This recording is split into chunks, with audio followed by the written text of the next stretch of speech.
नमस्कार दोस्तों, कैसे हैं आप। तो स्वागत एक बार फिर आपका भगवत गीता क्लास में। और आज हम करेंगे भगवत गीता के फर्स्ट चैप्टर का 10th श्लोक। 10th श्लोक क्या कहता है? अपर्याप्तं तदस्माकं बलं भीष्माभिरक्षितं पर्याप्तं त्वइदं तेषां बलम भीमाभिरक्षितम। इसका अर्थ है कि हमारी शक्ति अपरिमेय है और हम सब पितामह द्वारा भली भांति संरक्षित हैं, जबकि पांडवों की शक्ति भीम द्वारा भली भांति संरक्षित होकर भी सीमित है। तो ये दुर्योधन ने कहा यहाँ पर कि हमारी शक्ति अपरिमेय है। अपरिमेय मतलब अनलिमिटेड है। अनलिमिटेड मतलब कि हमें कोई नहीं हरा सकता। ये एक तरह से मोटिवेट करने के लिए उन्होंने कहा। और पांडवों के लिए उन्होंने क्या कहा कि हम तो भीष्म पितामह द्वारा संरक्षित हैं, और जो पांडव हैं वो किससे संरक्षित हैं? वो भीम द्वारा संरक्षित हैं।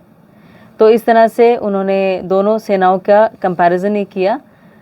अब ये जो टेंडेंसी है कंपैरिजन की, ये कैसे आई और क्या वो कहना चाहते थे, ये हम इस श्लोक में आज देखेंगे कि our strength is immeasurable and we are perfectly protected by grandfather Bhishma, whereas the strength of the Pandavas, carefully protected by Bhima, is limited.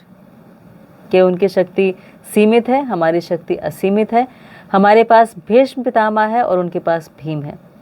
अब देखा जाए तो सिर्फ भीम ही नहीं थे, और भी बहुत सारे लोग थे उनके साथ में, लेकिन पर्टिकुलरली दुर्योधन ने भीम के लिए ही कहा यहाँ पर। तो इसमें बहुत सारे फैक्टर्स हैं दोस्तों। जैसे अगर हम दुर्योधन की ही बात करते हैं, दुर्योधन के बारे में हमने जैसे पहले भी जिक्र किया कि दुर्योधन जो था वो कलयुग का पर्सोनिफाइड था। दुर्योधन में बहुत ज़्यादा एनवी थी, बहुत ज़्यादा जेलसी थी, और वो हमेशा सिर्फ अपने बारे में सोचता था, बहुत सेल्फ सेंटर्ड था। ऐसी उसकी बुद्धि थी, ऐसी उसकी इंटेलिजेंस थी। तो अगर कहीं हम देखें, आज की बात करते हैं, कलयुग की बात करते हैं, तो ये जो मेंटालिटी है दोस्तों कि हम सिर्फ अपने बारे में ही सोचते हैं, अपने आप से सबसे ज़्यादा प्यार करते हैं, या बहुत सेल्फिश होते हैं कुछ मात्रा में, यानी कुछ परसेंटेज में, ये हमारे सबके अंदर दुर्योधन वाली प्रवृत्ति है। हो सकता है किसी में 60% हो, तो हो सकता है किसी में 1% हो, लेकिन कहीं ना कहीं हम सभी सेल्फिश हैं। इस बात को हमें एक्सेप्ट करना होगा कि हम उस सेल्फिश टेंडेंसी के साथ जी रहे हैं। ये जो सेल्फिश टेंडेंसी हमारी है, ये कहीं ना कहीं अगर हम इमेजिन करें तो सोचिए दुर्योधन में कितनी ज़्यादा ये रही होगी। तो उस टेंडेंसी के साथ वो था। और वो टेंडेंसी क्यों थी? क्योंकि एक सेंस ऑफ एंटाइटलमेंट होती है और एक होता है सेंस ऑफ ग्रैटिट्यूड। एंटाइटलमेंट का मतलब होता है कि हमें ये लगता है कि जो भी कुछ अवेलेबल है, जो कुछ भी अच्छा है, वो सब मेरे लिए है, मेरे उपभोग के लिए है। चाहे वो कितने लोग मर्डर कर देते हैं कि ज़मीन मुझे मिल जाए, ये कोई भी किसी व्यक्ति के लिए, किसी बहुत प्यार करते हैं कि मुझे ही मिले, किसी और का ना हो जाए। एसिड अटैक हो जाते हैं, या फिर लोग मर्डर कर देते हैं, या फिर बहुत कुछ बहुत गलत काम करते हैं। जो भी करते हैं उनकी टेंडेंसी यही होती है कि हमारी सेंस ग्रेटिफिकेशन कैसे हो, ज़्यादा से ज़्यादा जो कुछ हो उसका एन्जॉयमेंट हम कर सकें। तो ये टेंडेंसी तभी जा सकती है जब हमारे अंदर ग्रैटिट्यूड आता है, हमारे अंदर ये एक तो संतुष्टि आती है कि जो कुछ हमें मिला है, जितना हमारे लिए इम्पोर्टेंट था उतना मिल गया, तो उसी में सेटिस्फाइड रहें। और दूसरा, हम अपने सेल्फिश टेंडेंसीज़ को कम करें। और उसके लिए एक चैतन्य महाप्रभु ने कहा था कि तृणादपि सुनिचेन तरुरपि सहिष्णुना अमानिना म्यांदेन कीर्तने सदाहरि। कि हमें कैसा होना चाहिए कि हमें एक घास के तिनके से भी ज़्यादा विनम्र हैं, और एक पेड़ से भी ज़्यादा सहनशील होना चाहिए हमें। और हमें अमानिना मानदेन, यानी अपने मान सम्मान की चिंता किए बिना दूसरों को मान सम्मान देना चाहिए। तो हम इस एंटाइटलमेंट से बाहर निकल सकते हैं। हमें ये समझना चाहिए कि ये जो कुछ भी है इसमें से हमारा कुछ भी नहीं है। लेकिन हम क्योंकि अपने आप को सब कुछ मानते हैं, हम कहते हैं ईश्वरो अहम अहम भोगी सिद्धो अहम बलवान सुखी, कि मैं ही ईश्वर हूँ, मैं ही सिद्ध हूँ, मैं ही बलवान हूँ, मैं ही सुखी हूँ। तो सब कुछ हम अपना मैं जो हमारा है ना, वो बहुत ज़्यादा हमें इस टेंडेंसी की तरफ लेके जाता है, दुर्योधन मेंटालिटी की तरफ ले जाता है।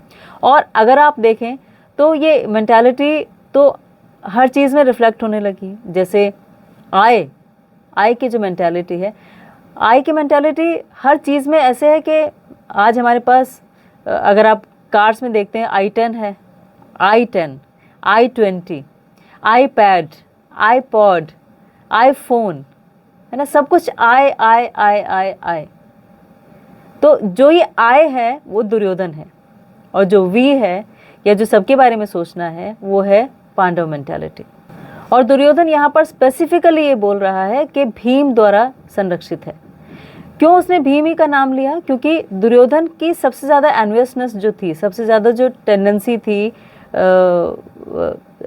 ईर्ष्या की, वो भीम के साथ ही थी। इतनी ज़्यादा थी कि भीम का उन्होंने एक लोहे का पुतला बनवा के रखा हुआ था और उसी पे प्रहार करके और प्रैक्टिस करते थे गदा युद्ध की। इतना ज़्यादा जेलस थे वो भीम से। और ये शुरू से ही था। पहले उन्होंने एक बार विष के लड्डू बनाए और वो भीम को खिला दिया, फिर उसे गंगा में डाल दिया ताकि वो मर जाए। ऐसा कई बार किया।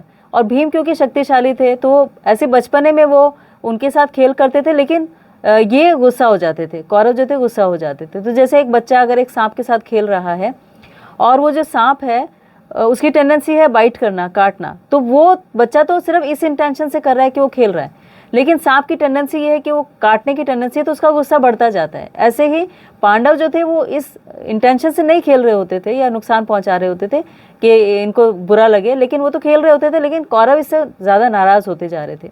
जैसे एक बार पेड़ पे चढ़े कौरव, तो भीम इतने शक्तिशाली थे कि उन्होंने पूरा तना हिला दिया, तो सारे जो कौरव वो पेड़ से नीचे गिर गए फलों के साथ साथ। तो वो भी एक पॉइंट हो गया। एक पॉइंट में फिर उन्होंने ये लाक्षाग्रह किया कि वो उन्होंने जलाने की कोशिश की, इन्हें उन्होंने विष के लड्डू दे के मारने की कोशिश की। ऐसे बहुत बार उन्होंने इस एनवियसनेस की वजह से पांडवों को नुकसान पहुंचाने की कोशिश की। तो ये अगर देखा जाए तो एक तरह से सिबलिंग राइवलरी थी जो बड़े होके इस कगार पे पहुंच गई कि महाभारत का युद्ध हो गया। सिबलिंग राइवलरी का मतलब हो गया कि बचपन से ही जो दोनों कजन्स थे, क्योंकि पेरेंट्स तो देखो उनके पास नहीं थे, पांडवों के पास नहीं थे, तो कौरवों के पेरेंट्स ने यानी जो धृतराष्ट्र ने उन्होंने पाला, तो अब फादर एक ही हो गए। तो ये जो बच्चे थे आपस में ये इस राइवलरी के साथ थे। और ये पेरेंट्स का कर्तव्य होता है कि अगर उन्हें लगे कि बच्चों में आपस में ऐसी सिबलिंग राइवलरी है तो वो उसे कम करने के लिए कुछ ना कुछ करें। लेकिन क्योंकि धृतराष्ट्र भी इनसे एनवियस थे ऑलरेडी पांडवों से, वो भी नहीं चाहते थे कि ये जो है बाद में राजपाट ले लें और मेरे पास सिर्फ एक पावर ऑफ अटॉर्नी है और मैं बाद में ये इनको बड़ा करके और इन्हें राज्य दे दूंगा, युधिष्ठिर को मैं राजा बना दूंगा और फिर मैं वंचित हो जाऊंगा, ना मेरा बेटा राजा बना ना मैं बना। तो ये एनवी उनके अंदर भी थी। तो इसीलिए वो कभी भी दुर्योधन को मना नहीं करते थे कुछ भी गलत करने से। तो उस एनवियसनेस को हम यहाँ पर साफ साफ देख सकते हैं। अब थे दोनों बराबर के, इसलिए वो अपना कंपैरिजन हमेशा भीम से करते थे, दुर्योधन भीम से करते थे। लेकिन बराबर तो अर्जुन और कृष्ण भी थे, वो भी कजन्स ही थे, लेकिन उनमें कितना ज़्यादा प्यार था। तो उनमें कोई भी सिबलिंग राइवलरी नहीं थी। या अगर कंपैरिजन की बात करते हैं तो बराबर तो भगवान राम और भरत भी थे, लेकिन उनमें कितना ज़्यादा प्रगाढ़ प्रेम था, उनमें कोई राइवलरी नहीं थी। बल्कि भरत महाराज ने जब भगवान राम वनवास में गए तो उन्होंने उनकी चरण पादुका रख के और राज्य किया कि जब राजा राम आ जाएंगे तो मैं उनको दे दूंगा, मैं उनके बिहाफ पे कर रहा हूँ। तो अलग अलग इंस्टेंसेस हम देखते हैं, लेकिन ये जो राइवलरी है दुर्योधन की और भीम की, ये बहुत ज़्यादा ज़बरदस्त थी और ये एक बहुत बड़ा मेजर फैक्टर था पूरे के पूरे युद्ध भूमि का, इस युद्ध का। तो यहाँ पर ये कहते हैं कि जो कंपैरेटिव स्ट्रेंथ बता रहे हैं दुर्योधन, वो कहते हैं कि हमारी स्ट्रेंथ इमेजरेबल है। इमेजरेबल इसीलिए है क्योंकि भीष्म हमारे साथ हैं और उनकी जो है लिमिटेड है, क्योंकि उनका संरक्षण जो है वो भीम कर रहे हैं। तो भीम और भीष्म का कंपैरिजन है। दोनों का मतलब, अगर भीम का मतलब देखें या भीष्म का मतलब देखें, दोनों का मतलब होता है भयानक। लेकिन दोनों में से इन्हें वो कम समझ रहे हैं, भीम को कम समझ रहे हैं और भीष्म पितामह को ज़्यादा भयानक समझ रहे हैं कि वो हमारे साथ हैं, इसलिए हमें कुछ भी होने वाला नहीं है। तो इस मेंटालिटी के साथ यहाँ पर ये युद्ध हो रहा है। अब ये जो एनवी है, जो ये ईर्ष्या की प्रवृत्ति है जो दुर्योधन की थी, ये ईर्ष्या की प्रवृत्ति क्योंकि हमारे अंदर भी है, तो इस श्लोक से हम ये सीख सकते हैं, ये देख सकते हैं कि हमारी कंपैरेटिव मेंटालिटी जो है वो हमें कितना ज़्यादा नुकसान पहुंचाती है कई बार। जैसे मान लीजिए हमारे पास एक कार है और हमारा जो पड़ोसी है वो एक बड़ी कार लेके आ गया, तो उसकी एनवी की वजह से, उस जेलसी की वजह से, उस ईर्ष्या की वजह से हम सोचेंगे हमारे पास इससे भी बड़ी कार होनी चाहिए। तो अल्टीमेटली इस एनवी की वजह से हमारा नुकसान कैसे हुआ कि क्योंकि हम अफोर्ड नहीं कर सकते, हम उतना कमाते नहीं हैं, लेकिन क्योंकि ईर्ष्या है और वो करना है, तो हम क्या सोचेंगे कि हम नौकरी दूसरी ज्वाइन कर लें जिसमें कि ज़्यादा पैसा मिले, या हम ओवर टाइम करना शुरू कर दें, या हम लोन ले लें, फिर हम EMI पे करते रहेंगे। तो सिर्फ एक एनवी की वजह से, इस सेटिस्फेक्शन ना होने की वजह से कि छोटी कार भी है तो क्या हो गया, इस एनवी की वजह से हम सब कुछ करना शुरू करते हैं। तो ये कई बार हमारे लिए ड्राइविंग फोर्स हो जाता है किसी भी काम को करने का। अब एनवी कई तरह से हो सकती है। ये तो मोड ऑफ इग्नोरेंस में हो गई कि हमें पता ही नहीं कि हम जेलसी की वजह से ऐसा कर रहे हैं, हम ईर्ष्या की वजह से ऐसा कर रहे हैं। कई बार मोड ऑफ गुडनेस में यानी सतोगुण में भी जेलसी होती है और ईर्ष्या होती है। जैसे कई लोग बहुत सारे हॉस्पिटल्स बनवाते हैं, एजुकेशनल इंस्टीट्यूट्स बनाते हैं, तो वो सोचते हैं कि हमने बहुत सारे लोगों पे परोपकार कर दिया, बहुत अच्छा कर दिया, जबकि वो उसमें अपना सेंस ग्रेटिफिकेशन उन्हें हो रहा होता है कि देखो मैंने इतने लोगों का उद्धार कर दिया, मैंने इतने लोगों के लिए अच्छा कर दिया। तो ये भी एक तरह की एनवी है, क्योंकि वो ये नहीं समझते कि मुझे अगर रिसोर्सेज भी मिले हैं तो ये भगवान ने दिए हैं, अगर मैं बोल भी पा रहा हूँ तो भगवान की वजह से बोल पा रहा हूँ, अगर मेरे अंदर कोई गुण भी है तो उन्होंने दिया है। तो कुछ भी मेरा अपना है ही नहीं, तो मैं किसी और को, जो मेरा ही नहीं है, उसे कैसे किसी और को दे सकता हूँ। जैसे मान लीजिए हम किसी के घर में जाएं और उनकी एक बहुत सुंदर पेंटिंग वहाँ पर लगी हुई है और बहुत महंगी पेंटिंग है, लेकिन हम उसे उतार के किसी को दे दें, तो क्या ये जस्टिफाइड है, क्या ये एथिकल है, क्या ये सही है? नहीं, क्योंकि वो पेंटिंग हमारी थी ही नहीं, फिर भी हमने उतार के किसी और को दे दी और हम अपने आप को बहुत ग्रेटिफाई कर रहे हैं कि देखो मैंने उसे ये पेंटिंग दे दी। तो ऐसे जो कुछ हमें मिला है, चाहे हमारे पास टैलेंट है, गुण है, एजुकेशन है, पैसा है, रिसोर्सेज हैं, फैमिली है, रिलेटिव्स हैं, जो कुछ भी मिला है सब कुछ दिया हुआ तो उनका ही है। इसीलिए हमेशा इस बात को ध्यान रखना चाहिए कि जो कुछ हमारे पास है उसके अल्टीमेट प्रोप्राइटर वही हैं, कंट्रोलर वही हैं, और हमारे बाद उन्हीं का था, हमसे पहले उन्हीं का था। तो इस मेंटालिटी के साथ अगर हम जिएंगे तो हम उस एनवी से, उस ईर्ष्या से बाहर निकल सकते हैं। नहीं तो हम सतोगुण में होकर भी ईर्ष्या में रहेंगे, इस मेंटालिटी में जिएंगे। तो ये इस श्लोक से हम सीखते हैं। तो इसे आप फिर से पढ़िएगा, आपको ये ठीक से समझ में आ जाएगा आप पढ़ेंगे तो। और आपने इसके लिए इतना समय निकाला, इसके लिए आपका बहुत बहुत थैंक यू, धन्यवाद, शुक्रिया। प्लीज़ अपना बहुत ख्याल रखिएगा, और ऐसे ही भगवद गीता हम पढ़ते जाएंगे तो बहुत सारे हमारे डाउट्स, बहुत सारे हमारे रियलाइजेशन ऐसे होंगे जो हमें एक बेहतर ज़िंदगी जीने में मदद कर सकें। Thank you so much.